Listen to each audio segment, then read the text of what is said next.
मैं सारे respected members of the dais को रिक्वेस्ट करूंगा कि एक बार वो खड़े होकर इस you know this is a wonderful product about which Girish Bhai will say is the Mercedes of our program today, you know, and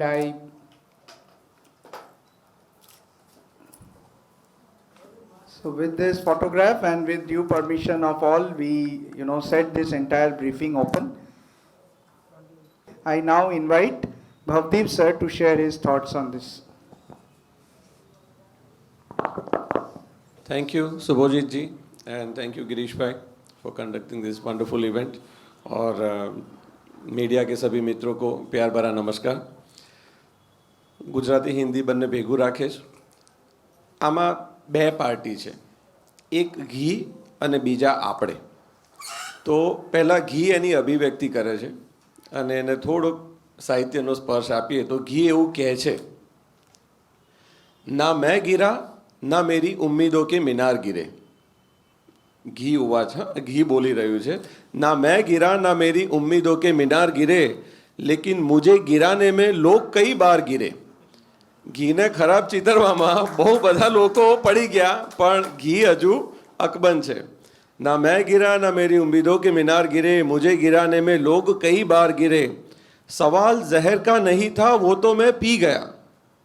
ઘી ઉપર જેટલા આરોપો થયા, ઘી ખરાબ છે, ઘી આમ છે, ઘી તેમ છે, ગમે તેટલા ઝેર નાખ્યા, સવાલ ઝહેર કા નહીં था वो तो मैं पी गया. तकलीफ लोगों को तब हुई जब मैं जी गया. 5000 વર્ષ પછી પણ આજે ઘી વિશે આપણે આજે વાત લોકો સમક્ષ મૂકી રહ્યા છે અને લોકો એનો સ્વીકાર કરી રહ્યા છે. એનું કારણ સત્યમ એવ જયતે, સત્યનો જ વિજય થાય છે. તમે ખોટી વાત ગમે તેટલું મોટેથી બોલો, ગમે તેટલી વખત બોલો, થોડી વાર માટે તમે એને ઢાંકી શકો પણ સત્ય ક્યારેય છૂપું રહેતું નથી. અને એ સત્ય એટલે આપણી ભારતીય, ભારત આપણો દેશ છે એટલે ભારતીય એટલે દેશી, ભારતીય દેશી ગાયનું વલોણા પદ્ધતિથી બનેલું ઘી, એ ઘી એ અમૃત છે. એટલે આજના આપણા થીમ, એનું શીર્ષક છે ઘૃતમ અમૃતમ. ઘીને સંસ્કૃતમાં ઘૃત કહેવાય. ઘરનો ઘણા લોકો ધજાનો ધ લખે છે, એમાં આખો અનર્થ થઈ જાય છે, પણ ઘૃતમ અમૃતમ. હવે બીજી પાર્ટી છે માણસો, મતલબ આપણે હ્યુમન્સ. હવે જ્યારે ઘીએ એની વાત કરીએ, હવે જ્યારે આપણે આપણી વાત કરીએ, કોઈ માણસ બોલતો હોય તો એના વતી એવું કહી શકાય કે મિત્ર એવો રાખવો, મિત્ર એવો રાખવો જે ઢાલ સરીખો હોય, દુઃખમાં આગળ ઊભો રહે ને સુખમાં પાછળ હોય. એટલે જ્યારે દુઃખ આવી પડે, જ્યારે કોઈ ચેલેન્જ આવે, જ્યારે હેલ્થ કેરની ક્રાઇસિસ આવે, ત્યારે જે આગળ ઊભું રહે, આપણી સુરક્ષા કરે, એને સાચો મિત્ર કહેવાય. અને એ છે આપણી ભારતીય ગાયનું ઘી. આના જેવો ઉત્તમ મિત્ર બીજો કોઈ નથી જ્યારે વાત સ્વાસ્થ્યની હોય, દીર્ઘ જીવનની હોય, લોન્જિવિટીની હોય, લાઈફની હોય. રાઈટ? તો આપણા શાસ્ત્રની અંદર આ બધી જ વાતોને એટલી સહજતાથી કીધી છે. જીવન જીવવા માટે દરેક વ્યક્તિને પોતાનું જીવન કેવી રીતે ચલાવવું ને એ સમજણ એને સમજાય એવી ભાષામાં હોવી જોઈએ, ટેકનિકલી કોમ્પ્લિકેટેડ ના હોવું જોઈએ. એટલે આપણે ત્યાં એને પવિત્ર શબ્દની ઉપમા આપી દીધી. શાસ્ત્રમાં જ્યાં જ્યાં પવિત્ર શબ્દનો ઉપયોગ થયો છે, પવિત્રના બે જ અર્થ છે. એક છે હેલ્ધી અને બીજું છે પોઝિટિવ. જે વસ્તુ તમને સ્વાસ્થ્ય આપે છે એને આપણા શાસ્ત્રમાં બધે પવિત્ર કીધી છે. ઘીને સૌથી પવિત્ર ગણવામાં આવ્યું, કારણ કે સ્વાસ્થ્યની રક્ષા સારામાં સારી ઘી કરી શકે, કારણ કે અંદર રહેલા જઠરાગ્નિને એક્ટિવ રાખે. અને જઠરાગ્નિ એક્ટિવ હોય, બોર્ડર સિક્યોરિટી ફોર્સ એક્ટિવ હોય, તો કોઈ એવા તત્વો આખી સિસ્ટમને કોઈ રીતે નુકસાન પહોંચાડી શકે નહીં. એટલે પવિત્ર એવું ઘી એ સ્વાસ્થ્ય માટે સૌથી સારું, સૌથી લાભદાયી છે. પણ પ્રશ્ન ત્યાં આવીને ઊભો રહે છે કે એને ઘી જ સમજવું. ઘી એટલે શું? ગાયનું દૂધ, ગાય એટલે આપણી દેશી ગાય, ગૌમાતાનું દૂધ, એમાંથી બને દહીં. દહીંને વલોવીને માખણ અને છાશ છૂટા પડે અને પછી એ માખણમાંથી જે બને એને ઘી કહેવાય. આ સિવાયની કોઈ પણ પ્રોસેસથી બનતો પદાર્થ એ ઘી જેવો લાગતો પદાર્થ છે, ઘી નથી. બરાબર? એટલે આયુર્વેદમાં જે પણ ગુણો કીધા છે અને જે પણ સ્વાસ્થ્યને કોન્ટ્રીબ્યુટ કરે છે, કોમ્પ્લિમેન્ટ કરે છે, એ ઘી, એ આ સાચું ઘી, અને સાચું ઘી મેળવવું એ જવાબદારી વ્યક્તિની પોતાની હોય છે. બરાબર? એટલે તરસ્યો કૂવા પાસે જાય. અહીંયા ઊંધું થયું છે, કૂવો તરસ્યા માટે અવેલેબલ થયો છે. ગિરીશભાઈએ આ વસ્તુ બધા માટે અવેલેબલ કરાવી છે. બાકી દરેકે જાતે ગાય પાડવી જોઈએ, જાતે ગૌ માતાની સેવા કરવી જોઈએ, દૂધ કાઢવું જોઈએ, એમાંથી દહીં બનાવીને, માખણ બનાવીને ઘી કરવું જોઈએ. પણ થોડાક લિમિટેશન્સ છે કરંટ લાઈફસ્ટાઈલના.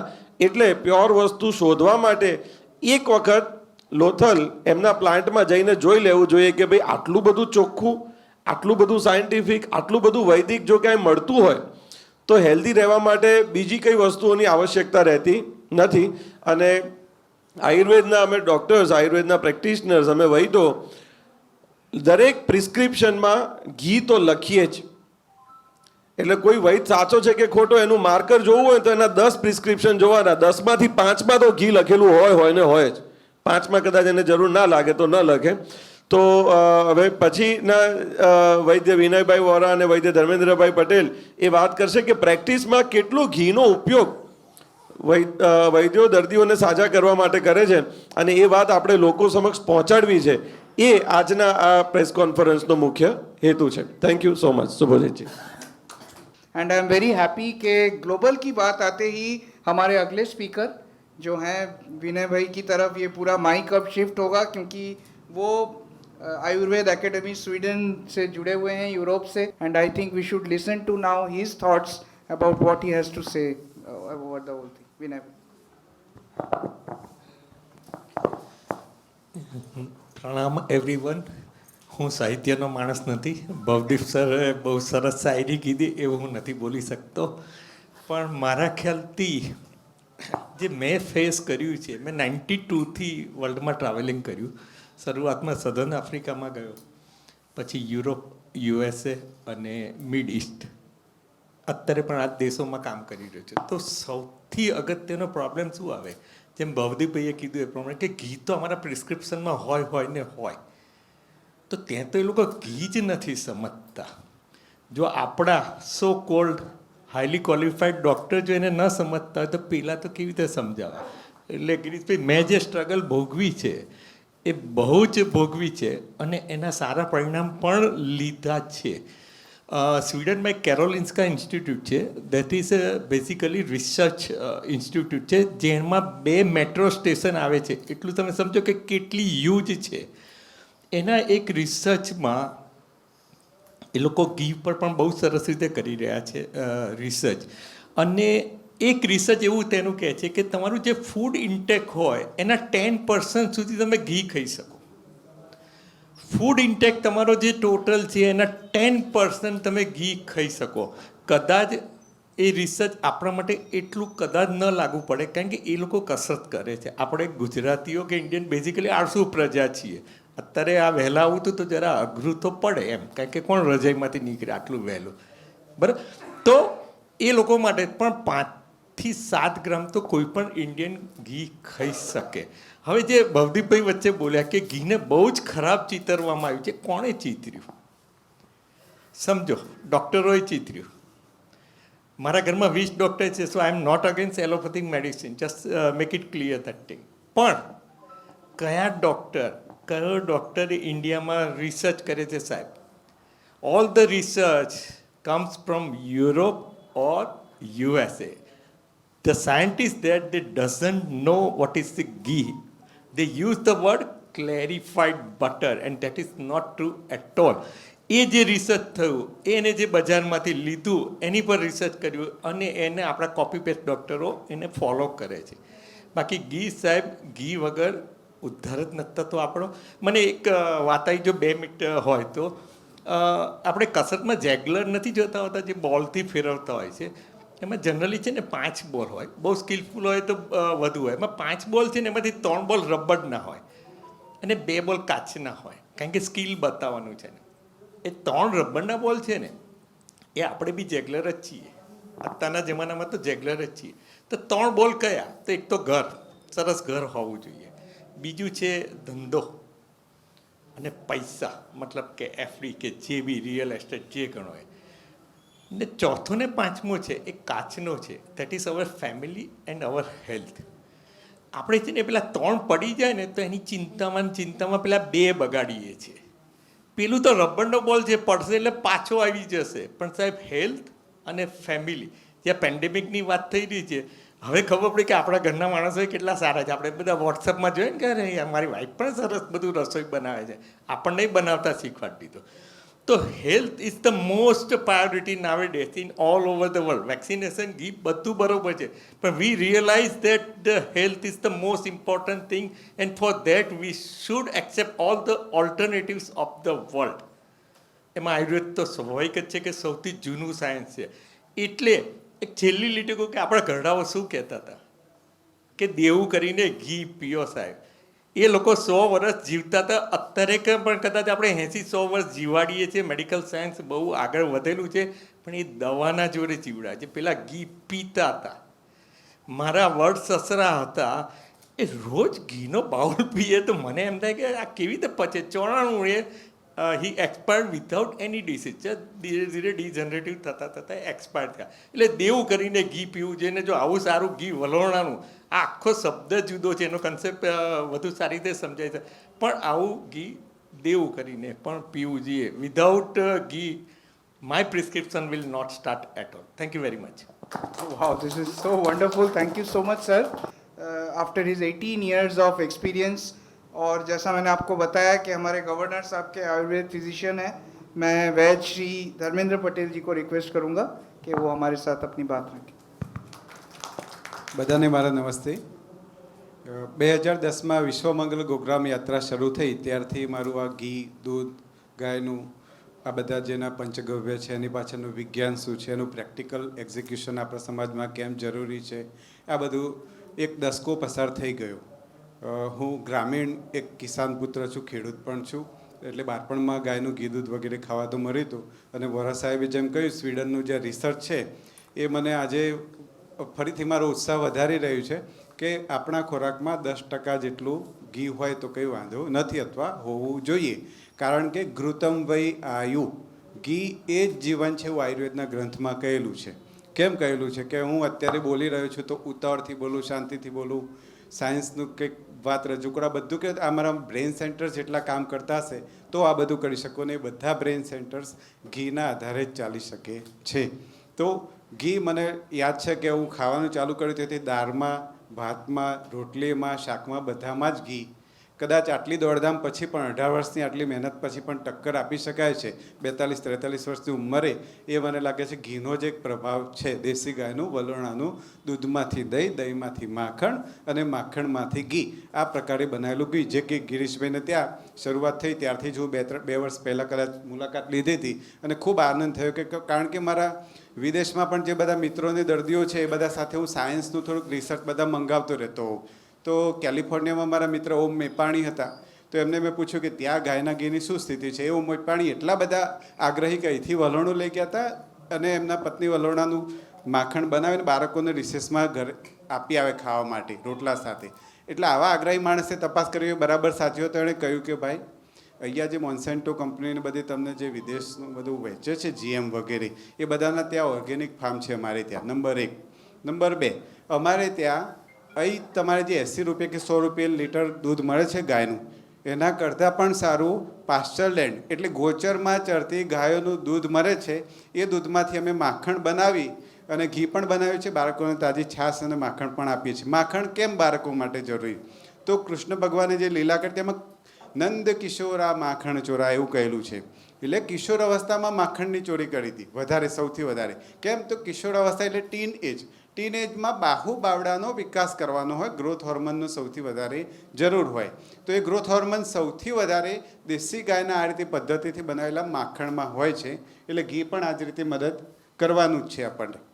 તો ઘી સૌથી વધારે આપણે સાજા રહેવા માટે, હવે આપણા હાથમાં હવા બદલી નથી શકવાના, આપણે ખોરાક, પાણી નથી બદલી શકવાનું કારણ પાણી પણ મ્યુનિસિપાલિટીનું આપણને આવશે. પણ આપણે આપણો ખોરાક અને જીવન પદ્ધતિ બદલી શકીએ છીએ. તો એમાં સૌથી વધારે ઉપયોગી આપણને દેશી ગાયનું વલોણાનું ઘી છે. એ ઘી એટલા માટે કે માની લો કે કોઈકને સાપ કરડ્યો કે વીંછી કરડ્યો, તો સૌથી પહેલાં તમે મેડિકલ હેલ્પ, ફર્સ્ટ એડ શું? તો અમારે એક સ્વામીજીને ગોશાળામાં સાપ કરડ્યો, તો મેં કેરળના વૈદ્યોનો સંપર્ક કર્યો કે આમાં શું, કારણ કે કેરળમાં સાપ વધારે છે. તો એ લોકોએ કહ્યું કે કારા મરી વાટીને 2 થી 3 કારા મરી એક ગાયના ઘી 1 ચમચીમાં તરત જ વાટીને તમે આપી દો ને પછી આગળની મેડિકલ હેલ્પ માટે લઈ જાઓ. એ સ્વામીજીને લગભગ 3જા દિવસે રજા પણ અપાઈ ગઈ હતી અને બચી ગયા હતા. કોબ્રાનું બાઇટ હતું છતાં પણ. તો આવું જો એ કોબ્રા બાઇટમાં પણ આપણને હૃદયને તરત જ પ્રોટેક્ટ કરી દે છે, આવરણ કરી દે છે. હવે આના રિસર્ચ તો આવશે, બધા રિસર્ચ ધીમે ધીમે આવી રહ્યા છે. જેમ કે પગના તળિયે ગાયનું ઘી ઘસવાથી આંખોને ફાયદો થાય છે, એવું આયુર્વેદમાં સુશ્રુત સંહિતામાં કહેલું છે. હવે એક બીજું પણ કહેલું છે સુશ્રુત સંહિતામાં કે ભાઈ પગનું તળિયું અને આંખને કંઈક સંબંધ છે. હવે WHO છેલ્લા 5-7 વર્ષ પહેલાંનું એક રિસર્ચ છે કે પગના તળિયાને ને આંખને જોડતી કંઈક રચના શરીરમાં છે ખરી, બરાબર. તો આ રિસર્ચ ધીમે ધીમે રિસર્ચ દ્વારા આપણી જૂની બાબતો સાબિત થઈ રહી છે. પણ કેટલીક અત્યારે થઈ છે, કેટલીક ભવિષ્યમાં થશે, ક્યારે થશે ખબર નહીં. એ જ રીતે એક CLA કોન્જ્યુગેટેડ લિનોલિક એસિડ એક એવું તત્વ છે દેશી ગાયના દૂધમાં, માખણમાં, ઘીમાં, એ બધામાં કે જે કેન્સર સામે પ્રતિકાર કરે છે. હવે ભારતમાં સ્થિતિ એવી છે કે ભારતમાં 1 થી 10 111 કેન્સર કરનારી વસ્તુઓ છે ને, એમાં કોથળીનું દૂધ છે એ ટોપ 10માં છે. ટોપ 10 કાર્સિનોજેનિક 4 પ્રકારના કેન્સર કરે છે, બરાબર. એટલા માટે તમે બીજા વિકસિત દેશો જોજો સાહેબ, ત્યાં ગ્લાસ બોટલમાં દૂધ આવતું હશે. અહીંયા પણ પહેલાં કદાચ ગ્લાસ બોટલમાં દૂધ આવતું હશે અને ભવિષ્યમાં કદાચ આવી શકે. પણ આ દૂધની કોથળી છે, કોથળી પોતે કેન્સર કરે છે. પેસ્ચ્યુરાઇઝેશન ઇઝ અનધર મેટર, પણ કોથળી જ આટલું નુકસાન કરે છે. તો હવે સવારે ઉઠ્યા તો બ્રશ કર્યો તો એમાં SLS હોય છે, એ મોઢાનું કેન્સર કરે છે. શેમ્પૂ કર્યું તો એમાં SLS હોય છે, બ્રેનનું કેન્સર કરે છે. રાત્રે ઊંઘ્યા તો પેલી કોઇલ મોસ્કીટો માટેની ચાલુ કરી તો એ કેન્સર કરશે. જો કોથળીનું ઘી લીધું તો એમાં 19% મટન તેલ હોય તો એ ફેફસાનું કેન્સર કરે. તો ઉઠીએ તો ઊંઘીએ ત્યાં સુધી આખો દિવસ કાર્સિનોજેનિક આની વચ્ચે જીવવાનું. તો આની સામે એક ટક્કર આપે એવું આપણે આખી લાઈફસ્ટાઈલ તો હોલિસ્ટિક બદલી નથી શકવાના, પણ કેટલીક બાબતો તો આપણી પાસે ભાથામાંથી રહેવા હોવા જોઈએ કે જે આપણે આમ ટક્કર આપી શકે. તો એવું ટક્કર આપે એવું એક જોરદાર સૌથી પહેલા નંબરે આવતી વસ્તુ છે આવી રીતે પદ્ધતિસરથી બનાવેલું વરોણાનું દેશી ગાયનું ઘી. અને ભારતમાં ચરતી ગાયોનું ઘી આવું મરે, મને નવાઈ લાગે છે. જાજવાના જળ જેવું લાગે. હું 10 વર્ષથી આ બધી રખડપટ્ટી કરું છું અને ન્યુરોલોજી મારો વિષય છે, કારણ કે બધાના મગજ બ્રેઇન એટ્રોપી થવા માંડી છે. 40 વર્ષની ઉંમર પછી બધાની યાદશક્તિ ઘટવા માંડે છે. તમે યાદ કર બધાને મળશો તો ખબર પડશે એબોવ 40 વાળાને. તો બ્રેઇન એટ્રોપી ઝડપથી થવા માંડી છે. તો આ બધાની સામે પણ લડવા માટે આવું પાસ્ચર લેન્ડ એટલે ચરતી ગાયો છે ને ગિરીશભાઈ, બધી ચરતી ગાયનું આ રીતે વલોણાનું ઘી છે એ ખૂબ ઉપયોગી છે. ગિરીશભાઈનું ઘી હોય કે બીજું આ પ્રકારનું જે પણ ઘી હોય, પણ આપણા માટે નસીબની વાત છે. આટલી વાત રજૂ કરીને હું મારું પૂર્ણ કરું છું. Oh, so wonderful. Thank you so much, sir.